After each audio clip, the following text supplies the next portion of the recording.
Hola, ¿qué tal? Mi nombre es Violeta Vázquez Rojas Maldonado y les doy la bienvenida a esta videocolumna de Sin embargo, que publico el 17 de junio de 2024. Se llama 3 argumentos contra la reforma judicial. En la iniciativa de reforma al Poder Judicial propuesta por Andrés Manuel López Obrador, la elección popular de los ministros de la Suprema Corte de Justicia de la Nación, así como de los magistrados y jueces federales, ha sido el punto que mayor resistencia ha generado. De manera predecible, están contra ella los opositores al presidente, pero la propuesta también ha generado reservas entre algunos, cada vez menos simpatizantes del obradorismo. Ha sido también el tema más abordado y más difundido en los medios de comunicación y en contra del que más largamente se ha escrito en el columnismo pseudoilustrado. Todo esto es entendible porque en esa elección está el corazón de la propuesta.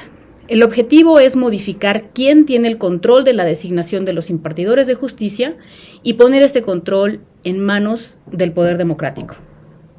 El argumento sobre el que descansa esta idea es muy simple.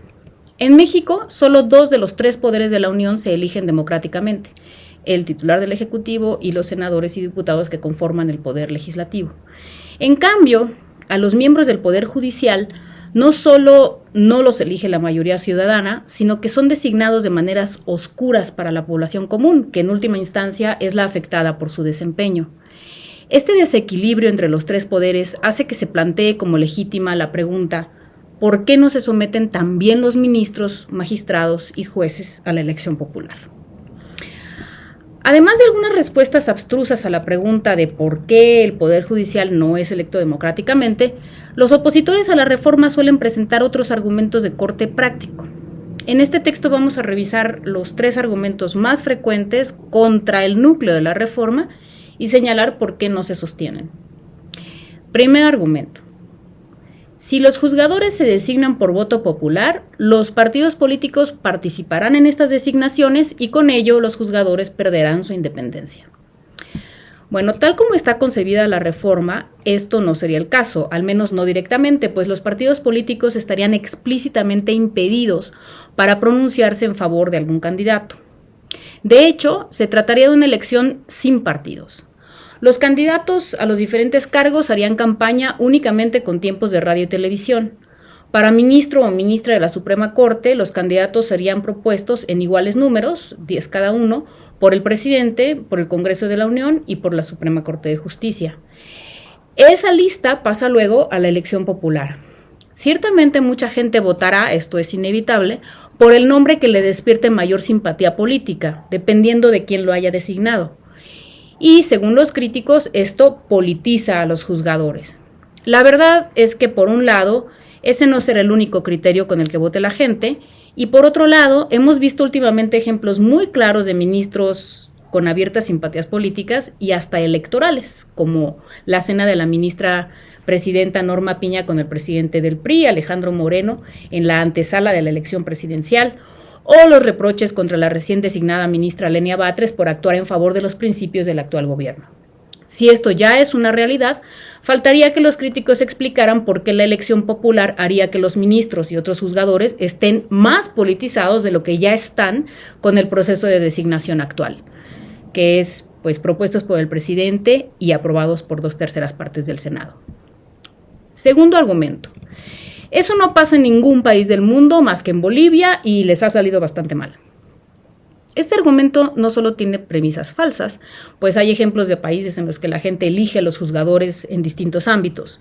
En algunos países se eligen por voto popular o en algunos otros por sorteo, sino que además es irrelevante. Equilibrar democráticamente los 3 poderes de la Unión no puede evitarse pretextando que ningún otro país del mundo ha hecho eso. Por hacer una analogía, ningún país del mundo tiene un instrumento como el Infonavit, o ningún otro país del mundo tiene un presidente que sale a dar una conferencia de prensa de más de 2 horas cada día de la semana. Y eso no ha hecho ni al Infonavit ni a la conferencia matutina instituciones o prácticas inviables. Rechazar una política, una ley o una institución solo por el hecho de que no es la que hacen otros países es absurdo. Tercer argumento. Si se deja la designación al voto popular, cualquiera podría ser juez, magistrado o ministro sin tener siquiera credenciales para el cargo.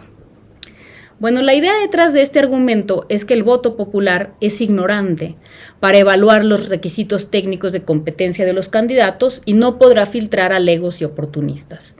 En otras palabras, la ignorancia de los electores se transfiere a los elegidos y propiciaría que el Poder Judicial se llene de inexpertos e incompetentes. Esa premisa oculta está viciada. Primero, no es verdad que se podrá presentar cualquiera como candidato. Recordemos que los candidatos serán propuestos por cada uno de los poderes, una lista el Ejecutivo, otra el Legislativo y otra el Judicial. Hay algunas excepciones en ciertas magistraturas, pero no vienen al caso ahorita. Y en esa selección se verificará que los aspirantes cumplan con los requisitos que especifique la ley, entre los cuales habrá, por supuesto, normas sobre la competencia para ejercer el cargo. La gente no tendrá por qué escoger entre candidatos sin formación si los órganos encargados de proponer las candidaturas hacen bien su trabajo. Segundo, asumir que la gente no debe votar porque no sabe es una creencia ruin. Lo que se debe hacer en todo caso es informar, no impedir el acceso al voto. Ciertamente, la gran mayoría de los ciudadanos no están al tanto de la estructura y las responsabilidades de cada órgano del Poder Judicial. Esto es verdad en gran medida porque el Poder Judicial, a pesar de funcionar a la vista de todos, se ha constituido en un poder opaco, complicado y alejado del conocimiento de los ciudadanos, para quienes es además complejo navegarlo. En otras palabras, precisamente porque la gente no conoce la conformación y funciones del Poder Judicial, es porque es urgente primero informar y después reformarlo.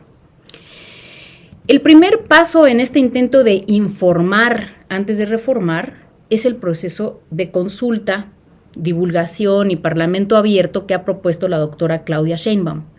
Que la gente conozca los contenidos de la reforma y se involucre en respaldarla.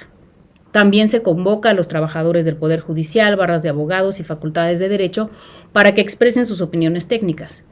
Esto último ha suscitado algunas quejas en una parte del obradorismo, que considera que el aval a la reforma judicial vino implícito en la avalancha electoral del 2 de junio.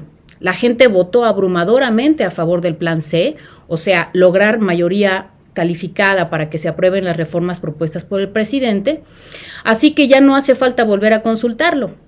Incluso hay quienes afirman que consultar la reforma es ir en contra del mandato popular que se expresó en las urnas hace 2 semanas. Ante esto, hay que recordar que si bien Morena y su coalición tendrán en la siguiente legislatura la mayoría calificada para aprobar las reformas que quieran, hay que recordar que no es del estilo del obradorismo ganar una elección y mandar a los electores a su casa. A los pocos días del triunfo de AMLO, en 2018, se consultó a la gente sobre la cancelación del aeropuerto de Texcoco. En 2020 se le convocó a juntar 2 millones de firmas para solicitar la consulta de juicio a expresidentes. Luego se le llamó a la consulta de juicio a expresidentes. Más adelante a la revocación de mandato, etc. Es un principio ético, pero también táctico del obradorismo, el mantener a la sociedad permanentemente movilizada, involucrada y participando en política. De ahí que un poder de la Unión electo lejos de su conocimiento y su aval es un poder ante sus ojos ilegítimo. Y por eso precisamente la elección democrática de los ministros, magistrados y jueces es el corazón de la reforma al Poder Judicial. Muchas gracias.